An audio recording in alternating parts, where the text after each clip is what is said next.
మనకు భారతదేశంలో శాసనాలను పరిశీలిస్తే కొన్ని ల్యాండ్ మార్క్స్ కనిపిస్తాయి. ఏమిటివి?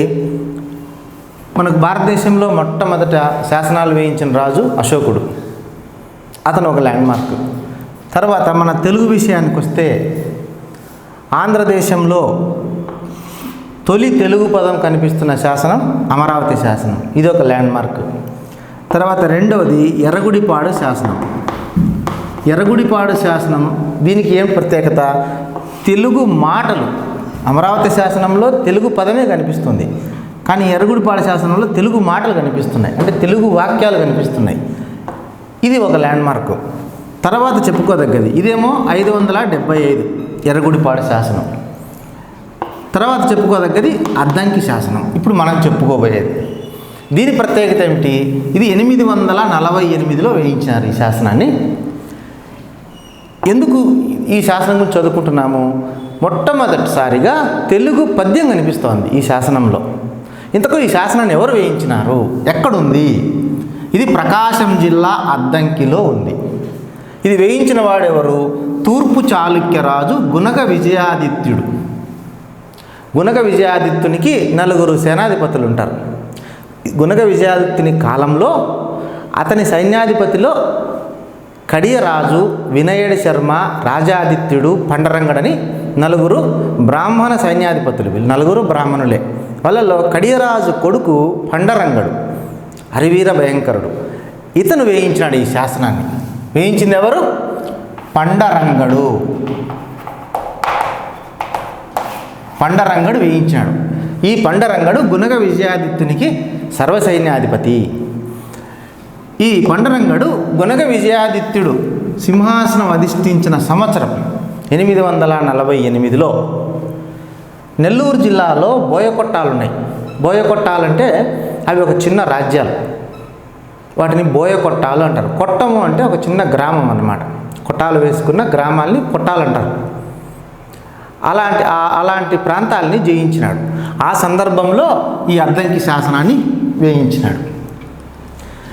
వేయించి అందులో పద్యం ఉంది. ఏం పద్యం ఉంది? తరువోజ పద్యం ఉంది.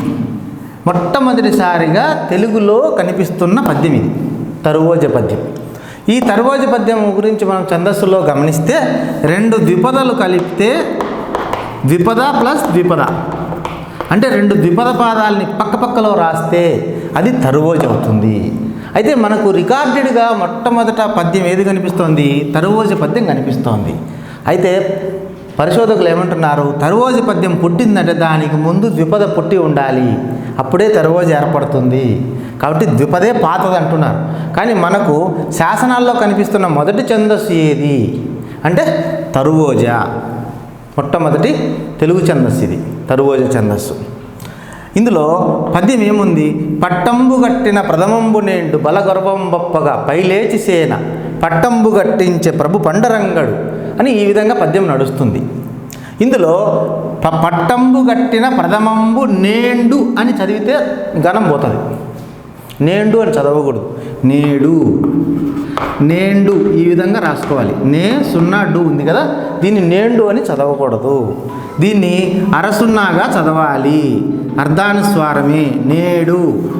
నేడు అని చదివితేనే ఇది సరైనది అవుతుంది. ఓకే. తర్వాత పట్టంబు గట్టిన ప్రథమంబు నేడు. ఎప్పుడైతే గుణక విజయాదిత్యుడు పట్టాభిషేకం చేసుకున్నాడో ఆ మొదటి సంవత్సరమే. గుణక విజయాదిత్యుడు పట్టాభిషేకం చేసుకున్న సంవత్సరం ఏది? 848. 848 నుండి 892 వరకు పరిపాలించినాడు. తూర్పు చాళుక్యుల్లో అగ్రగణ్యుడు గుణక విజయాదిత్యుడు. అతను సింహాసనం అధిష్ఠించిన మొట్టమొదటి సంవత్సరమే బోయకొట్టాల మీద దాడి చేసినారు, అద్దంకి శాసనం వేయించినారు. కాబట్టి అద్దంకి శాసనం ఎప్పుడు వేయించినారంటే ఎలా గుర్తుపెట్టుకోవాలి? గుణక విజయాదిత్యుడు సింహాసనం అధిష్ఠించిన సంవత్సరమే అద్దంకి శాసనం వేసిన సంవత్సరం. ఈ సంవత్సరంలోనే 2 శాసనాలు వేయించినారన్నమాట. ఓకే. ఈ విధంగా ఇది తరువోజ పద్యం కనిపిస్తుంది కాబట్టి ఒకే ఒక తరువోజ పద్యం, దాని తర్వాత 4 పంక్తుల గద్యం ఉంది. దీని ప్రత్యేకతలు ఏంటి? తొలి పద్య శాసనం. తెలుగులో వచ్చిన తొలి పద్య శాసనం. తర్వాత 4 పంక్తుల గద్యం ఉంది కాబట్టి దీన్ని ఏమనొచ్చు, తొలి చెంపు శాసనం అనొచ్చా, అనొచ్చు.